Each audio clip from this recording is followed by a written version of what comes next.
Halo teman-teman, Assalamualaikum warahmatullahi wabarakatuh. Perkenalkan, nama saya Kusnul Khotimah dengan NIM 205231046.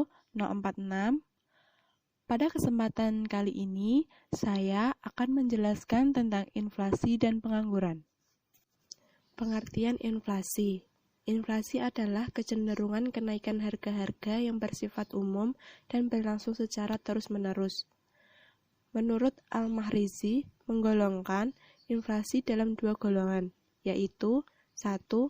Natural inflation, yaitu inflasi yang diakibatkan oleh sebab-sebab alamiah di mana orang tidak mempunyai kendali atasnya dalam hal mencegah. Yang kedua, human error inflation, yaitu inflasi yang disebabkan oleh kesalahan-kesalahan dari manusia itu sendiri. Jenis-jenis inflasi. Jenis inflasi berdasarkan penyebabnya.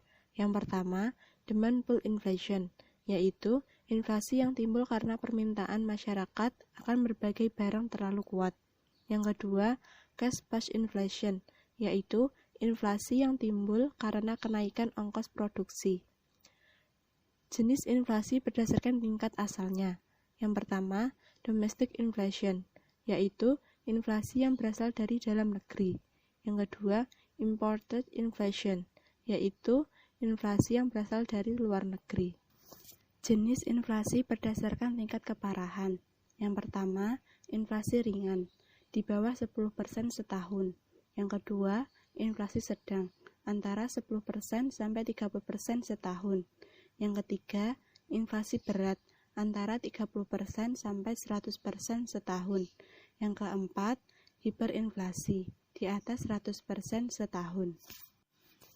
Metode pengukuran inflasi. Yang pertama, Consumer Price Index atau CPI, digunakan untuk mengukur biaya atau pengeluaran rumah tangga dalam membeli sejumlah barang bagi keperluan kebutuhan hidup.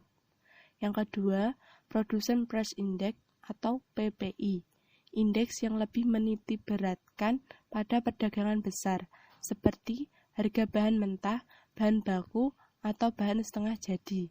Yang ketiga, GNP deflator adalah jenis indeks yang berbeda dengan indeks CPI dan PPI, di mana indeks ini mencakup jenis indeks yang berbeda dengan indeks CPI dan PPI, di mana indeks ini jumlah barang dan jasa yang termasuk dalam hitungan GNP. Dampak inflasi. Dampak negatif. Yang pertama, stabilitas perekonomian menurun, seperti penimbunan bahan pokok langka. Yang kedua, sebagai akibat dari kepanikan tersebut, maka masyarakat cenderung untuk menarik tabungan guna membeli dan menumpuk barang sehingga banyak bank diras. Akibatnya, bank kekurangan dana berdampak pada tutup atau bangkrut atau rendahnya dana yang tersedia. Yang ketiga, produsen cenderung memanfaatkan kesempatan kenaikan harga untuk memperbesar keuntungan dengan cara mempermainkan harga di pasar. Yang keempat, distribusi barang relatif tidak adil. Yang kelima, bila inflasi berkepanjangan, produsen banyak yang bangkrut. Yang keenam, jurang antara kemiskinan dan kekayaan masyarakat semakin nyata yang mengarah pada sentimen dan kecemburuan ekonomi yang dapat berakhir pada penjarahan dan perampasan. Dampak positif. Yang pertama, masyarakat akan semakin selektif dalam mengonsumsi. Produksi akan diusahakan seefisien mungkin dan konsumtifme dapat ditekan. Yang kedua, inflasi yang berkepanjangan dapat menumbuhkan industri kecil dalam negeri menjadi semakin dipercaya dan tangguh. Yang ketiga, tingkat pengangguran cenderung akan menurun karena masyarakat akan tergerak untuk melakukan kegiatan produksi dengan cara mendirikan atau membuka usaha. Pengertian pengangguran. Pengangguran adalah suatu keadaan di mana seseorang yang tergolong dalam angkatan kerja ingin mendapatkan pekerjaan tetapi belum dapat memperolehnya. Pengangguran menurut ahli, yaitu menurut Yanuar 2009. Pengangguran adalah keadaan di mana angkatan kerja yang ingin memperoleh pekerjaan tetapi belum mendapatkannya. Yang kedua, menurut Badan Pusat Statistik Angkatan Kerja, adalah jumlah penduduk yang bekerja dan yang tidak bekerja berumur lebih dari 15 tahun. Jenis-jenis pengangguran. Menurut sebab terjadinya, pengangguran digolongkan beberapa jenis. Yang pertama, pengangguran friksional. Yang kedua, pengangguran struktural. Yang ketiga, pengangguran konjungtural. Yang keempat, pengangguran musiman. Yang kelima, pengangguran siklikal. Yang keenam, pengangguran teknologi. Yang ketujuh, pengangguran siklus. Macam-macam pengangguran.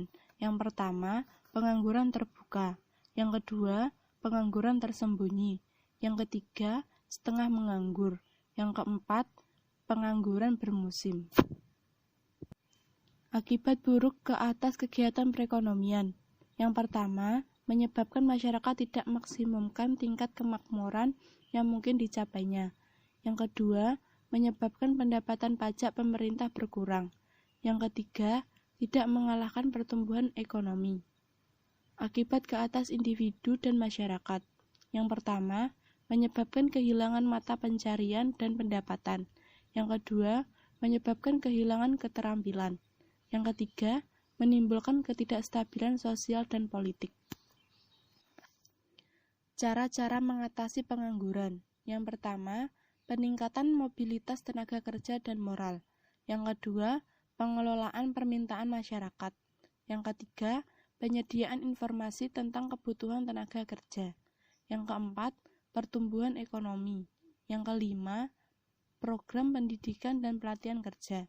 Yang keenam, wira swasta. Terima kasih, itu saja yang bisa saya sampaikan. Jika ada kekurangan, saya mohon maaf. Wassalamualaikum warahmatullahi wabarakatuh.